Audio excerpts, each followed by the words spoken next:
Hello and welcome to my StarMade Let's Build kind of development thing.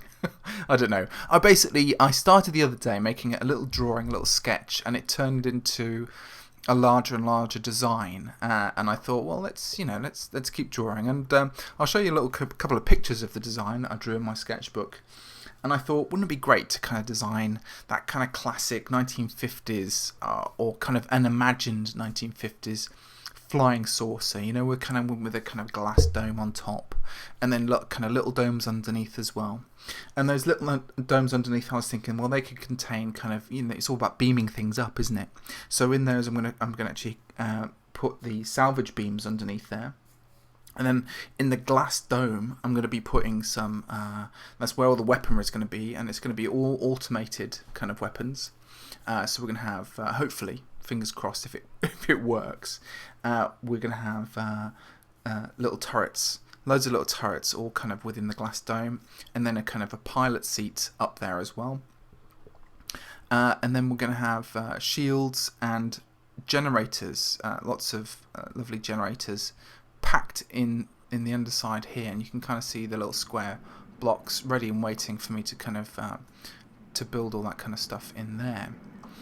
So if we pop down the bottom, you can kind of see down the bottom we've got a nice flat bottom here, and that's where I'm going to have to be building the inverse spheres. And I think we've basically got four kind of, they're not full half spheres, they're kind of like a third of a sphere underneath here.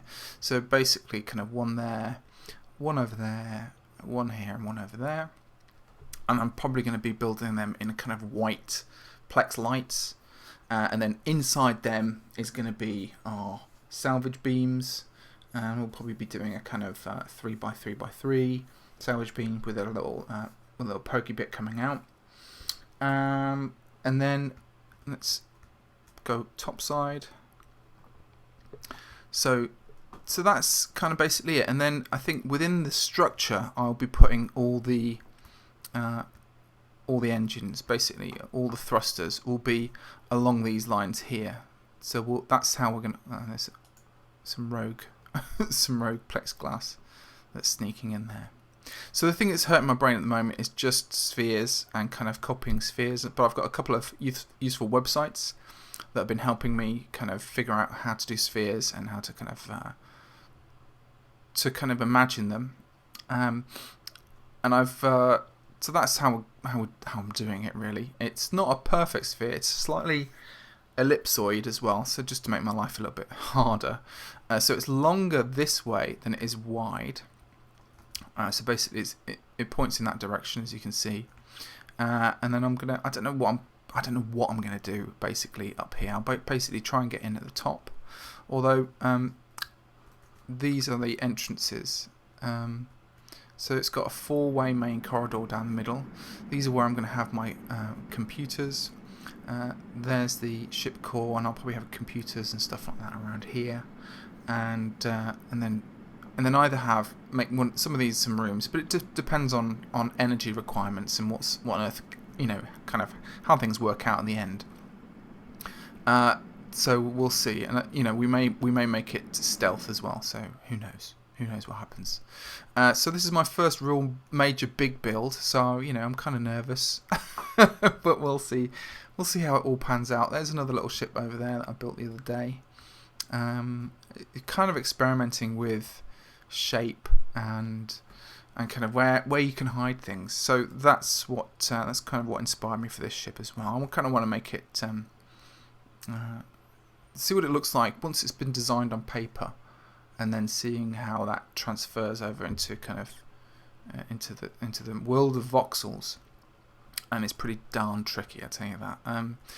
But anyway, I'm enjoying it tremendously. And if you've got any hints, tips, comments, do leave them in the description, in the comments below, and I'll try and get back to you as soon as I can. So this is part one. Hopefully you'll see it next time. I'm going to be working on the dome right now, so I'm going to keep working on the dome, make sure the dome's sort of sorted. I'll probably take it up halfway, and then I'll probably have to do this laborious task of kind of filling in all the power the reactors in here and getting that sorted.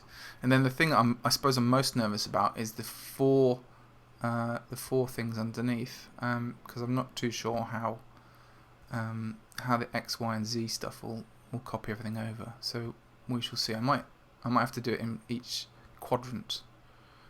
That might work actually. Yeah. So we'll just so I've just got to do some maths and some more drawings really. But yeah, perfect. That's what line paper is for. You know, took me a while to discover that, but there you go. So there you go. That's what it looks like at a distance. Let's pop down. So it looks pretty good. I'm pretty pleased with it. At a distance, it's got a kind of lovely shape. Let's take off the X and the Y's, and there you can see it. It's going to look great. Those little bits of green were added, just added, so, and they look quite sweet as well. It'd be great in the future, kind of get flashing lights. You know, my Minecraft brain is thinking, you know, we need switches and things like that. So, you know, maybe we could do that in the future. Developers, you know, that'd be great. If we could have like kind of a flashing ring of lights, that'd be great, going around the edge and around the bottom there as well. But apart from that, thanks for listening. Take care. See you next time with hopefully the next part of this development. Until then, bye bye.